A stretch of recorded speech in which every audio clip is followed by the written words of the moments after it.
Mon client vient de perdre son directeur des ventes et la meilleure décision qu'on a prise, c'est de ne pas le remplacer. Et ce que je vais te montrer dans cette vidéo, ça s'applique à n'importe quel poste clé dans ton business. Alors, ne recrute pas de directeur dans ton business tout de suite, fais ça à la place. Qui suis-je? Je m'appelle Alexandre Favre, je suis CMO, donc directeur marketing, business partner, bras droit stratégique pour des business en ligne qui font plusieurs millions d'euros de chiffre d'affaires. Et ce qu'on va discuter aujourd'hui, c'est de cette erreur de management et de recrutement que tu peux retrouver dans ton business, surtout quand tu es pris par l'urgence, quand tu as un business qui tourne, qui a du monde et que tu as une personne, un poste clé qui s'en va. Comment est-ce que tu vas faire pour gérer ça et surtout éviter une erreur cruciale? Et je vais pouvoir te raconter ça à travers l'histoire qui nous est arrivée cette semaine au moment où je tourne cette vidéo. Alors, le piège du recrutement, c'est que quand un poste clé se libère dans ton business, ton premier réflexe, il est de vouloir recruter très vite. Et ça se comprend. Ça se comprend parce qu'il y a de la pression, parce qu'il y a des gens à gérer, parce que ça vient créer du changement, ça vient créer un problème, une problématique supplémentaire. Et donc, du coup, on n'a qu'une envie, c'est de colmater la plaie le plus vite possible. Le problème, c'est que de recruter trop vite, ça a un vrai coût et ça a de gros risques. C'est ce qu'on va voir maintenant. Un mauvais recrutement sur un poste stratégique, déjà, c'est un gouffre financier. Parce que dès que tu vas recruter une personne, tu vas avoir un délai de mise en place. La personne, quand elle arrive, elle ne connaît pas ton business, il lui faut un certain délai pour s'accommoder. Ensuite, une fois que tu la mets en place, tu ne peux pas t'arrêter du jour au lendemain, ou alors il va falloir reprendre du temps pour recruter. Généralement, dans un business, on n'aime pas spécialement recruter, hein. On n'est pas une agence de recrutement, donc c'est pas notre passion de recruter et de manager. Ce qui veut dire que comme on y met un certain effort émotionnel, on a tendance à garder une personne inadéquate plutôt que d'arrêter et de recruter une nouvelle personne. Et donc, en attendant, ça devient un vrai gouffre financier parce que un responsable, un head of sales, un head of, peu importe dans quel pôle que ce soit, au marketing d'ailleurs, hein, un directeur marketing, directeur des ventes, directeur de la livraison et du succès client, dans tous les cas, c'est quelqu'un que tu vas du coup avoir une rémunération en conséquence du poste et des responsabilités, donc quelqu'un que tu vas payer cher. Et si la personne ne convient pas, c'est d'énormes dépenses qui vont partir au niveau de l'entreprise et qui ne seront pas rentabilisées. Ensuite, tu prends un risque au niveau de la cohésion de l'équipe. Tu as une équipe actuelle, leur mettre une nouvelle personne, c'est déjà un changement pour eux, mais alors leur changer de personne toutes les 3 semaines, tous les mois, parce que la personne que tu as mis en place ne convient pas, bah ça devient compliqué et c'est un risque. Le risque que les équipes, elles décrochent, voire même qu'elles partent, qu'elles se démotivent. Le problème, c'est tu peux contaminer tout un pôle juste à cause d'une mauvaise personne.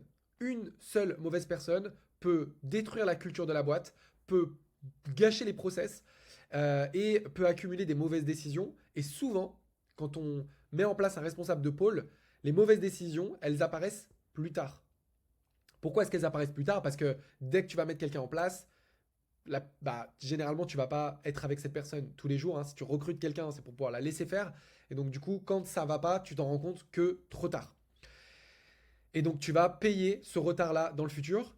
Et tu vas payer à la fois les mauvaises personnes que tu as mis en place, les mauvaises décisions que ces personnes ont effectuées, mais également, tu as ce qu'on appelle un coût d'opportunité, c'est-à-dire le manque perdu d'avoir mis la mauvaise personne au lieu d'avoir mis la bonne personne à la place. Et donc ça devient un vrai problème.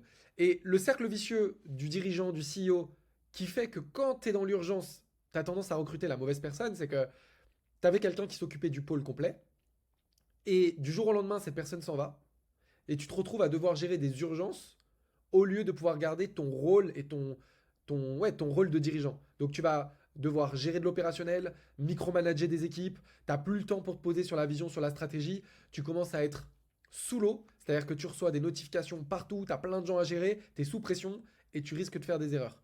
Du coup, les décisions les plus importantes sont prises dans l'urgence et c'est rarement des bonnes décisions. Alors voici ce qui s'est passé avec mon client. On a notre directeur de vente qui a décidé de partir, on a mis fin du coup à la collaboration et à ce moment-là, il se pose une question. Qu'est-ce qu'on fait pour venir remplacer l'ensemble des fonctions qu'il avait?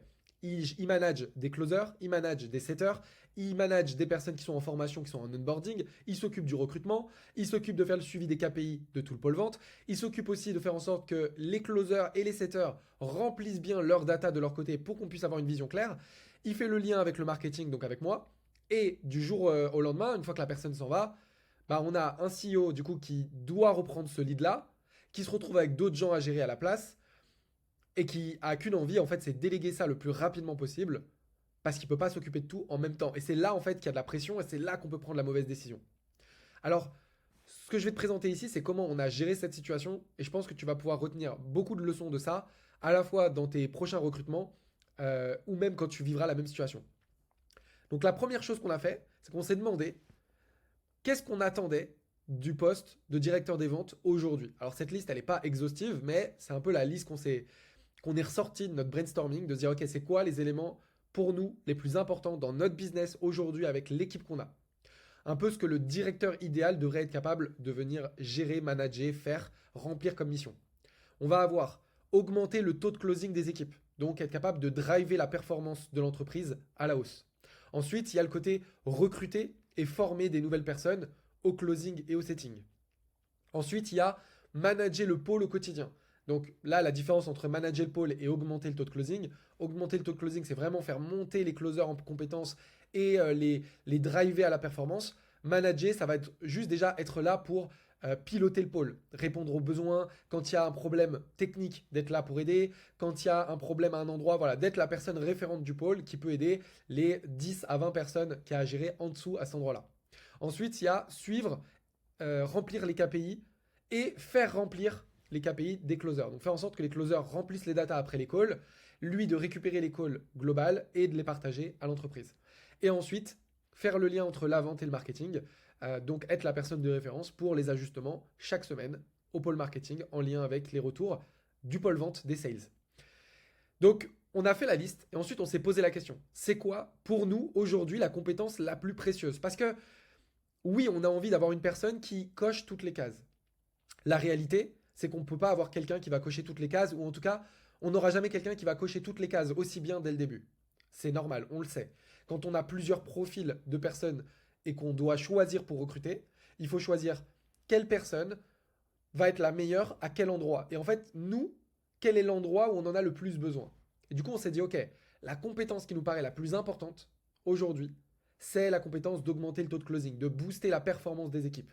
Parce que c'est ce qu'on veut, nous en tout cas aujourd'hui dans la culture et ce qu'on veut à cet endroit-là, c'est un head of sales qui va pousser les équipes à mieux performer, qui va augmenter le taux de closing des équipes. C'est ça qu'on veut à l'instant T. C'est la compétence la plus importante pour nous. Driver la team à la performance, pousser la team à la performance. Maintenant, la vraie question c'est, on sait que c'est ce qu'on veut. C'est ce qu'on veut comme personne qui prenne ce lead-là. Si on prend un head of sales, si on prend un directeur des ventes, la qualité principale qui est importante pour nous, c'est qu'il puisse augmenter la performance de toute l'équipe et de l'entreprise. C'est ce qu'on veut. Mais est-ce que c'est ce dont on a besoin là, maintenant, tout de suite, sachant que dans quelques jours, on n'a plus d'head of sales et qu'on va se retrouver tout seul?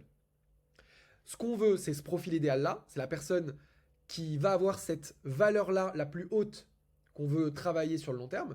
Mais ce dont on a besoin dès aujourd'hui, dès demain, dès la semaine prochaine, c'est de quelqu'un qui puisse gérer les urgences immédiates, qui puisse coordonner afin de permettre aux dirigeants, aux CEO de rester sur la stratégie et de rester à son poste. C'est-à-dire qu'on a une urgence aujourd'hui on a toute une équipe et il nous faut un représentant d'équipe qui puisse faire le lien avec les autres pôles, qui puisse aider les personnes qui sont en onboarding et qui puisse aider toute l'entreprise à continuer de fonctionner sans que ça soit le dirigeant qui mette le nez dedans. Mais ce n'est pas forcément ce qu'on attend comme qualité principale d'un directeur des ventes chez nous. Nous, la qualité principale d'un directeur des ventes, il faut qu'il soit bon dans la capacité à augmenter la performance de l'équipe. Et donc, du coup, on a cette dualité de quoi on a besoin maintenant et qui nous fait prendre une décision rapide, et et qu'est-ce qu'on veut comme personne clé à cet endroit-là. C'est pas la même compétence. Du coup, recruter pour le besoin long terme, bah, ça demande un peu de temps, ça demande de faire passer suffisamment de profils, ça demande de ne pas se précipiter. Et notre besoin d'aujourd'hui, il est ailleurs. Et si on recrute quelqu'un sur notre besoin d'aujourd'hui, on va faire une erreur. Donc cette compréhension-là, elle s'applique à tous les pôles stratégiques de ton entreprise. Directeur des ventes, directeur marketing, CEO, voilà, peu importe. Donc on a pris du recul et on s'est dit, déjà, est-ce qu'on est obligé, est-ce qu'on a vraiment besoin de prendre une décision tout de suite? Est-ce qu'on a besoin de se presser pour prendre une décision? Est-ce qu'on ne fait pas une erreur? Qu'est-ce qu'on devrait faire maintenant? Et je trouve qu'on a eu une bonne réaction et je vais te partager ça parce que je pense que ça peut être utile pour toi également dans la gestion de ton business. Donc au lieu de recruter quelqu'un en urgence, voici les 4 principes qu'on a appliqués, qu'on a décidé de suivre pour gérer le départ stratégique sans prendre de risques et sans faire d'erreurs de recrutement et de mettre la mauvaise personne au mauvais endroit. L'étape 1, ne pas donner de titre ni de rémunération trop tôt. Si on prend, parce que la question qui se posait, c'est est-ce qu'on prend quelqu'un en interne et qu'on le fait monter, ou est-ce qu'on vient chercher quelqu'un de l'extérieur? Et en fait, on s'est dit, si on met quelqu'un directeur des ventes maintenant, on prend les risques de ce qu'on a vu en début de vidéo. C'est-à-dire, risque de gouffre financier, risque de cohésion d'équipe brisée, risque de pôle entier contaminé et risque de perdre 6 à 12 mois. Donc, on s'est dit, la première étape, on ne va pas donner de titre trop tôt, ni la rémunération qui va avec. Au lieu de nommer quelqu'un un directeur et d'être coincé dans ce poste, on va mettre en place quelqu'un qui va prendre le rôle dont on a le plus besoin, ou en tout cas les rôles essentiels à court terme, et on va leur proposer du coup de prendre cette responsabilité. Alors évidemment, on va leur proposer une prime pour prendre cette responsabilité, mais c'est une responsabilité temporaire. Et c'est un seul lien à un endroit, c'est une responsabilité d'un des besoins de manière temporaire, et ils sont payés pour ça, en attendant qu'on trouve la bonne personne. On ne se presse pas. Ce qui nous permet de garder de la flexibilité tant qu'on n'est pas sûr d'avoir trouvé la bonne personne. Et c'est plus facile de dire à quelqu'un, aujourd'hui on a 15 à 20 personnes dans le pôle, on a pensé à toi pour être la personne qui va coordonner un petit peu tout le monde, qui va faire le relais d'informations, qui va répondre aux autres et qui va faire le lien avec le pôle directif. Et ce qu'on te propose, c'est de t'occuper de cette mission pendant 1 mois renouvelable en échange de telle rémunération. On prend moins de risques, on peut revenir en arrière facilement et c'est beaucoup plus simple. Deuxième étape, ça va un peu avec l'étape 1, c'est de déléguer des missions et pas une fonction. C'est-à-dire qu'à court terme, en attendant de trouver un vrai directeur qui va prendre ce rôle de directeur, on va déléguer juste les besoins et les missions. Pas la fonction, pas le titre, pas le poste. On va prendre des gens dans l'équipe et on va leur donner des missions temporaires. On s'est dit à court terme de quoi on a besoin. Coordonner, faire le relais, représenter un peu le pôle. Ça, c'est notre plus urgent. Ensuite, on va aussi avoir besoin d'autre chose. On va avoir besoin d'une personne ou plusieurs personnes qui vont continuer à faire des écoutes de call, d'aider le pôle à s'améliorer et à progresser. Par exemple, on va avoir besoin d'une personne qui va gérer les onboarding. On va avoir une personne qui va gérer non pas la formation continue des closers confirmés, mais plutôt la formation des closers qui viennent d'onboarder. Donc ces différentes missions-là, au lieu de chercher la personne parfaite qui va prendre toutes ces missions et qui va tout endosser, on peut mettre comme des petits responsables, des petits représentants qui vont prendre chacun ces missions-là. Si on les rémunère pour ça, très souvent, il y a plein de gens dans l'équipe qui sont OK de prendre une mission en plus. Et en fait, ça facilite tout le monde. Petit bonus pour la mission, pas de titre, c'est pas ancré. On règle l'urgence sans s'engager sur le long terme. C'est évident, hein. Souvent, les bonnes réponses, elles sont évidentes, elles sont sous notre nez, sous nos yeux. Mais avec l'urgence, avec les émotions, avec le stress, avec la panique, on a tendance à faire des mauvais choix stratégiques. C'est pour ça que je fais ces vidéos. L'étape numéro 3, distribuer les compétences manquantes. Donc chacun prend un petit bout, on les rémunère pour ça, tout le monde monte en compétences. C'est ce qu'on vient de voir juste avant. Et ensuite, on se donne du temps pour trouver la bonne personne. On fait un pas de retrait, on regarde les opportunités, qu'est-ce qu'on fait? Si on fait monter quelqu'un en interne et que ça ne matche pas et qu'après il faut la faire redescendre, c'est compliqué. C'est compliqué de dire à quelqu'un, on te fait passer en head of sales et en fait, bah non, tu fites pas bien avec le poste, redescends closer. Ça peut être compliqué. Surtout dans le closing, c'est un pôle où on veut de la performance, il y a de l'ego. Compliqué. Mais en même temps, faire venir quelqu'un de l'extérieur, c'est pas la bonne personne, ça peut aussi pourrir un groupe, comme on l'a vu avant. Donc ça demande de prendre le temps, de bien se positionner et de pas se presser. En réalité, c'est juste l'urgence qui est l'ennemi de la bonne décision à cet endroit-là. Il faut juste accepter de faire un pas en arrière pour faire 3 pas en avant. Pourquoi cette approche, elle fonctionne? Déjà, on va protéger notre trésorerie, on va éviter de faire des erreurs. Ensuite, on va garder la cohésion, on maintient une équipe qui fonctionne aujourd'hui.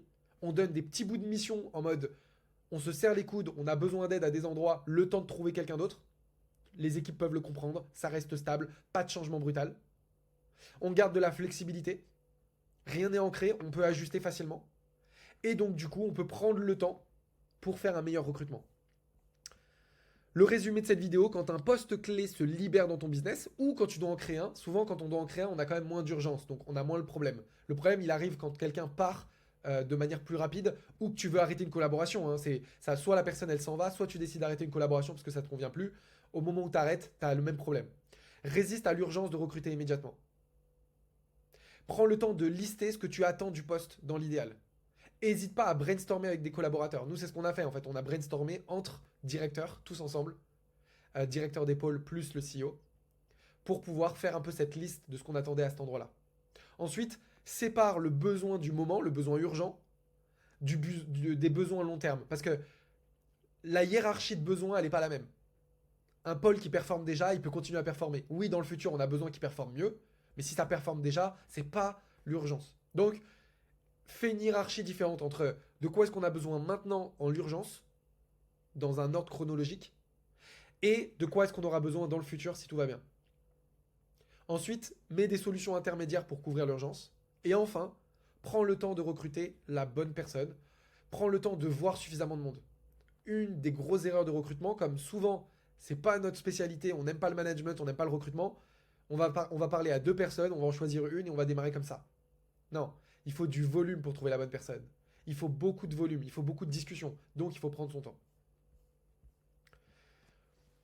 Si aujourd'hui, tu es bloqué dans la croissance de ton business en ligne, on peut t'aider. Parce que gérer un business en ligne, bah, c'est pas qu'une question de marketing, c'est savoir prendre les bonnes décisions au bon moment. Et pour ça, ce que je t'invite, c'est d'aller voir la vidéo que je t'ai préparée, c'est le premier lien dans la description, qui va t'expliquer comment tu peux mettre en place un bras droit marketing stratégique et opérationnel. C'est-à-dire quelqu'un qui est formé à avoir une vision globale, la big picture, qui est formé à la structure des entreprises, qui est formé à toute notre vision de comment on aide un business à scaler jusqu'à 3, 4, 5 millions par an. Et qui va pouvoir t'épauler à la fois dans l'opérationnel, en fonction de là où tu en es et de ton stade, et à la fois dans la vision stratégique. Un vrai bras droit en fait. Un vrai partenaire de croissance, un vrai partenaire business. Si ça t'intéresse, premier lien dans la description, la vidéo, je te laisse aller voir. Ça aura de la valeur pour toi. J'espère que cette vidéo t'a plu. Si c'est le cas, fais-le moi savoir. Un like, un commentaire, c'est le seul moyen pour moi de savoir que cette vidéo, elle t'a plu et qu'elle t'a intéressé. Et je t'invite à t'abonner si c'est pas fait. Si tu veux voir les prochaines vidéos, je sors une vidéo chaque semaine en ce moment. Donc je te dis à la semaine prochaine.